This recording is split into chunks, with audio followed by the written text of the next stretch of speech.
काहीतरी ठोस कारण असलं पाहिजे, नाहीतर दिग्विजय आणि आत्महत्या शक्यच नाही. तू जिथे असशील तिथून तुला शोधून काढेन. तू माझ्या दिवीला त्रास दिलायस. बिचाऱ्याने काय काय सहन केलं असेल हे त्याचं त्यालाच माहीत.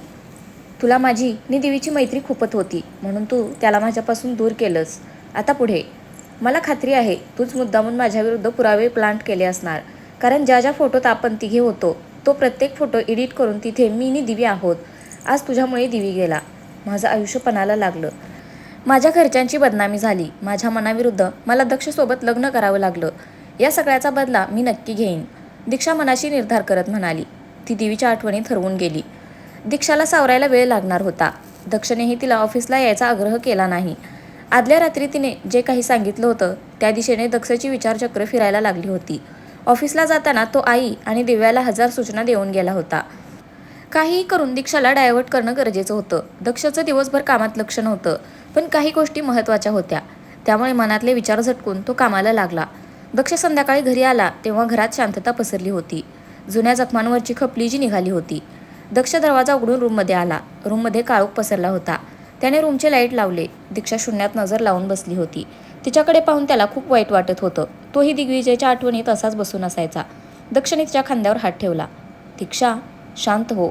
मला माहिती आहे तुला या सगळ्याचा शॉक बसलाय, पण यातून सावरायला हवं.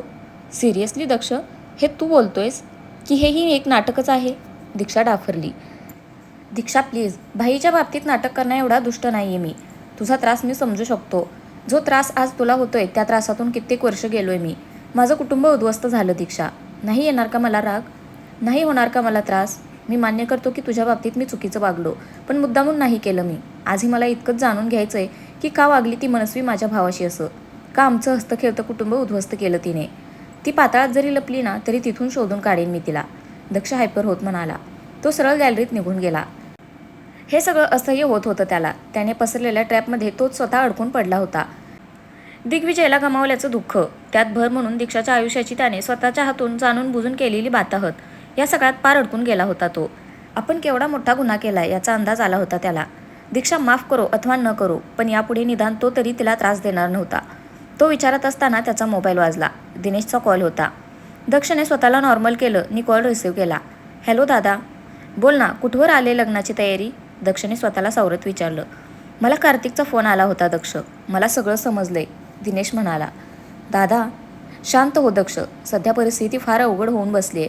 मला माहिती आहे दीक्षाची अवस्था खूप खराब आहे, पण आपणच तिला यातून बाहेर काढलं पाहिजे. हे बघ, ती कितीही चिडली, कितीही रागावली तरी तिला दुखवू नकोस. आधीच तुझ्यामुळे ती खूप हर्ट झाली आहे. मी काय सांगतोय ते समजते ना तुला? हो दादा. बाकी दिग्विजयच्या खुन्याला आपण शोधून काढूच. त्याला आत्महत्या करायला प्रवृत्त करून एक प्रकारे त्याचा खूनच केलाय त्यांनी. दिनेश चिडून म्हणाला. हो दादा, तू कधी येतोयस इकडे? लवकरच येऊ. आम्ही सगळेच येणार आहोत. मी काय म्हणतो दक्ष, आपण लग्न पोस्टपोन करूया का? नाही, नको दादा. हे मलाही आवडणार नाही. आणि दीक्षालाही. हे लग्न ज्याप्रमाणे ठरले तसंच होईल. ठेवतो फोन. दक्षने फोन कट केला आणि मागे वळला. मागे दीक्षा उभी होती. तू फ्रेश हो, मी कॉफी आणतो आपल्यासाठी. दक्ष तिच्याकडे न पाहता आत निघून गेला. दीक्षानेही काही रिॲक्ट केलं नाही. तिच्या डोक्यात विचारांचा गोंधळ उडाला होता. एकीकडे दिवीच्या जाण्याचं दुःख होतं, तर दुसरीकडे त्याच्या अशा अचानक जाण्यामागचं गूढ. ती ज्या दिवीला ओळखत होती तो इमोशनल तर होता, पण असा हरून जाणारा नव्हता. कॉफी? दक्षाचा आवाज आला तशी ती भानावर आली. तिने त्याच्या हातातून कप घेतला आणि बाहेर बाल्कनीत गेली. दक्षही तिच्या मागे गेला. दीक्षा, त्याने हाक मारली. काय? मला असं वाटतंय तू थोडे दिवस घरीच थांबावंसं. आय मीन, आता सध्या तू ज्या मनस्थितीतून जातेस ते बघता तू एक काम करतेस का? थोडे दिवस तू आणि दिव्या न्यू दीदीसोबत राहता का? तिला लग्नाच्या तयारीसाठी मदतही होईल आणि तुलाही जरा. दक्ष दीक्षाचा अंदाज घेत होता, पण तिच्या चेहऱ्यावर कसलेच भाव नव्हते. तिने शांतपणे त्याच्याकडे पाहिलं. दक्ष, मी उद्यापासून ऑफिसला येते. दीक्षाने तिचा निर्णय सांगितला. अगं पण. दक्ष, माझा डिसिजन झालाय. हे बघ, काय झालं होतं हे तर काहीही झालं तरी मी शोधणारच आहे. पण जर घरी बसले तर वेडी होईन मी. तेच विचार करत राहीन. त्यापेक्षा बाहेर पडले तर जरा मन शांत होईल आणि पुढे काय करायचं त्याचा विचारही करता येईल. दीक्षा म्हणाली. Okay, as you wish. Daksh म्हणाला. दीक्षा, ते आय मीन माझा मी. दक्षला काय बोलावं कळत नव्हतं. मनात इतकं गिल्ट दाटलं होतं की काय बोलणार होता तो. भले त्याच्यासमोर जे चित्र उभं केलं गेलं होतं त्या बेसिसवर त्याने त्याचं मत बनवलं होतं. आणि सुडाच्या भावनेने दीक्षाशी लग्न केलं होतं. पण दीक्षाच्या नजरेत मात्र तो तिचा गुन्हेगार होता. ती कधी माफ करू शकेल का त्याला? हा विचार त्याला छळायला लागला होता. उशीर झालाय, झोपायला हवं. दीक्षा ट्रे घेऊन बाहेर निघून गेली आणि दक्षने हताशपणे तिच्याकडे पाहिलं. सकाळी नेहमीप्रमाणे दीक्षा सकाळी उठून खाली आली. दिवीबद्दल कळल्यानंतर सतत तिचं मन त्या रूमकडे धाव घेत होतं. कितीही प्रयत्न केला तरी तो फोटो सतत डोळ्यासमोर फिरत होता. कसंबसं तिने स्वतःला आवरलं. दिव्या आणि अनुराधाबाई खाली बसल्या होत्या. दीक्षा, बाळा बरं वाटते ना आता? अनुराधाबाई काळजीने म्हणाल्या. हो आई. दीक्षा हलकं हसली. तिने दिव्या आणि त्यांच्याकडे पाहिलं. त्यांच्या डोळ्यात तिच्याविषयी काळजी आणि प्रेम दिसत होतं. आई आणि दिव्या किती काळजी करताय माझी. मी माझा बेस्टी गमावला, पण आईने त्यांचा मुलगा आणि दिव्याने तिचा भाई गमावलाय. तरीही त्या सारं विसरून पुढे जायचा प्रयत्न करतायत. खुश आहे तसं दाखवतायत. आणि मी मात्र दुःख कवटाळून बसले. No Dishu, no. दिवीच्या खऱ्या गुन्हेगाराला तर शिक्षा होणारच, पण त्यासाठी मी दिव्या आणि आईंच्या जीवाला घोर नाही लावू शकत. मला निदान त्याच्यासमोर तरी नॉर्मल वागावंच लागेल. दीक्षा खाता खाता विचार करत होती. तिने मनाशी काहीतरी ठरवलं. आई, दिनेश दादा कधी येत आहेत? लग्नाची तयारी करावी लागेल ना आपल्याला? दीक्षाने नॉर्मल होत विचारलं. हो, माझं बोलणं झालंय भाऊजींशी. पुढच्या आठवड्यात येत आहेत सगळे. जरा तू आणि दक्ष जाऊन हॉल वगैरेचं पाहिलं असतं तर? अनुराधाबाई कचरत म्हणाल्या. हो आई, जाऊ आम्ही. मी बोलते दक्षशी. दीक्षा म्हणाली. तितक्यात दक्ष खाली आला. Good morning. स्वतःला शक्य तेवढं नॉर्मल दाखवत त्याने सगळ्यांना विश केलं. दीक्षाने त्याच्यासमोर पोह्यांची प्लेट ठेवली. दीक्षा, ते आज म्हणजे तू वेगळ्या गाडीने जाण्यापेक्षा आपण सोबतच जाऊ. अनुपसोबत मीटिंग आहे आपली. लेट नको व्हायला. दक्ष म्हणाला.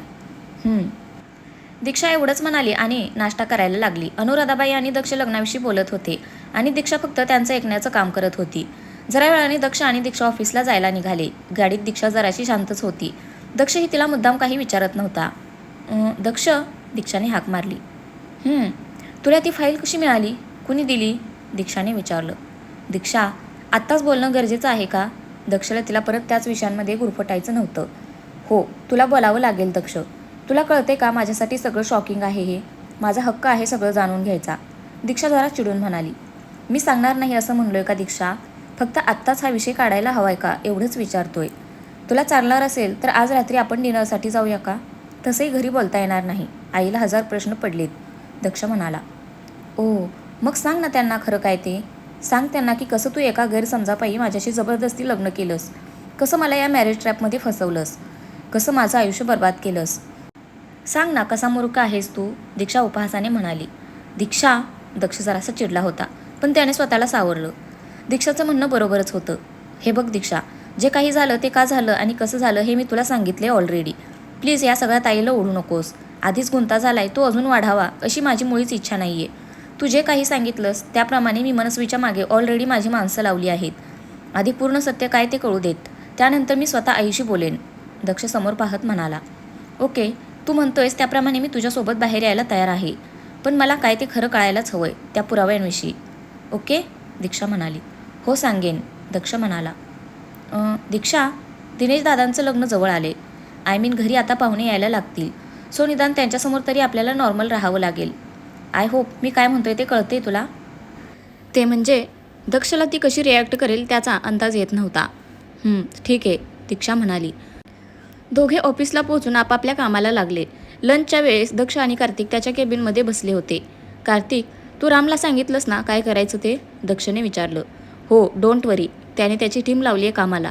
लवकरच त्या मनस्वीचे अपडेट्स मिळतील आपल्याला, कार्तिक म्हणाला. मिळायलाच हवेत कार्तिक, मिळायलाच हवेत, दक्ष विचारात हरवत म्हणाला. दक्ष, एक विचारू? विचार ना. तुला कधीपासून परमिशन लागायला लागली कार्तिक? दीक्षा आणि तू, I mean. Daksh, don't mind, पण गेले काही दिवस मी पाहतोय तुझं तिच्याप्रती वागणं बदललंय. आधी फक्त रागराग करायचास तिचा, पण आता त्या रागात कुठेतरी काळजीही दिसते. ती त्या रूममध्ये गेली हे कळल्यावर किती भडकला होतास तू, पण तिकडे गेल्यावर तिची अवस्था पाहून 2 मिनिटात पाघळलास. मला जो दक्ष माहिती आहे तो असा नव्हता. मग आता काय झालंय? दक्ष, तू प्रेमात पडायलास तिच्या. कार्तिकने जे मनात आलं ते विचारलं फायनली. माहीत नाही कार्तिक, म्हणजे मी तिच्याकडे भाईची गुन्हेगार याच नजरेने पाहत होतो, आमच्या लग्नाआधी आणि नंतरही. पण मला जी दीक्षा कळली ती फारच वेगळी होती. आय मीन, कुणी दुसरी मुलगी असती तर तुटून गेली असती, पण दीक्षा इज व्हेरी स्ट्रॉंग. मी तिला हर तऱ्हेने त्रास दिला, पण ती मुळीच बदलली नाही. उलट मला चॅलेंज केलं तिने. तिचा हा स्वभाव आवडला मला कार्तिक. मला कळतंय मी जे काही तिच्याशी वागलोय त्यानंतर हे प्रेम वगैरे शक्यच नाहीये, पण तरीही तिच्याकडे खेचला जातोय मी. माझ्याही नकळत and I can't help it Kartik. दक्ष केसात हात फिरवत म्हणाला. I understand. तू काळजी करू नकोस. तुला जशी तिची बाजू कळली तशी तिलाही तुझी बाजू कळेलच एक ना एक दिवस. कार्तिक त्याला धीर देत म्हणाला. Hope so. दक्ष हताशपणे म्हणाला. जरा वेळ बोलून कार्तिक बाहेर निघून गेला आणि दक्ष त्याच्या कामाला लागला. रात्री ठरल्याप्रमाणे दीक्षा आणि दक्ष डिनरसाठी त्याच्या ठरलेल्या रेस्टॉरंटमध्ये गेले होते. ऑर्डर वगैरे देऊन झाल्यावर दक्षने विषय काढला. दीक्षा, तू दिलेला मनस्वीचा फोटो आपल्या माणसाला पाठवलाय मी. त्यांनी काम सुरू केलंय ऑलरेडी. ओके, दीक्षा म्हणाली. आता बोल, मला ऐकायचंय त्या पुराव्यांविषयी. ती मुद्द्यावर आली. सांगतो. दक्ष बोलला तोच त्याचा फोन वाजला. कार्तिक होता त्यामुळे त्याने लगेच फोन रिसीव्ह केला. बोल कार्तिक, तुला काही फोटोज पाठवलेत, पाहून घे. कार्तिक म्हणाला. Anything serious? तू फोटोज बघ आधी, मग बोलू. कार्तिकने फोन कट केला. दक्षने लगेचच त्याचा मेसेज ओपन करून फोटोज पाहायला सुरुवात केली. वेगवेगळ्या बिझनेस मीट्स आणि कॉन्फरन्सचे फोटोज होते ते. कार्तिकने हे फोटोज का पाठवलेत याचा तो विचार करत होता. दक्ष, काय झालं? फोनमध्ये घुसशील आता. तो फोन अगदी जवळ घेऊन काहीतरी पाहत होता. ते बघून दीक्षाने विचारलं. कार्तिकने हे फोटोज पाठवलेत. मला म्हणाला पाहून घे. तू पण बघ जरा. काही बिझनेस मीट्स आणि कॉन्फरन्सचे आहेत फोटोज. यात काही फोटोजमध्ये बाबा आणि भाई पण दिसत आहेत. दक्ष म्हणाला. बघू देत. दीक्षा उठून त्याच्या शेजारी जाऊन बसली आणि तिने फोनमध्ये डोकं खुपसलं. दोघे फोटोज पाहत होते की दीक्षाचे डोळे मोठे झाले. दक्ष, तिने डोळे मोठे करत त्याच्याकडे पाहिलं. काय? दक्ष गोंधळून तिच्याकडे पाहत होता. हे कधीचे फोटोज आहेत? खूप आधीचे. तेव्हा भाई नवीनच होता बिझनेसमध्ये. आय मीन तेव्हा त्याचं MBA वगैरे पण झालं नव्हतं. म्हणजे तुमची ओळखही नव्हती त्यावेळेस? दक्ष विचार करत म्हणाला. मग ही काय करते तिकडे? दीक्षाने एक फोटो झूम करून दक्षला दाखवला आणि तो डोळे विस्फारून पाहायला लागला. मनस्वी? दोघे आश्चर्याने एकमेकांकडे पाहून म्हणाले. तर फ्रेंड्स, आजचा भाग कसा वाटला नक्की कमेंट करून सांगा. धन्यवाद.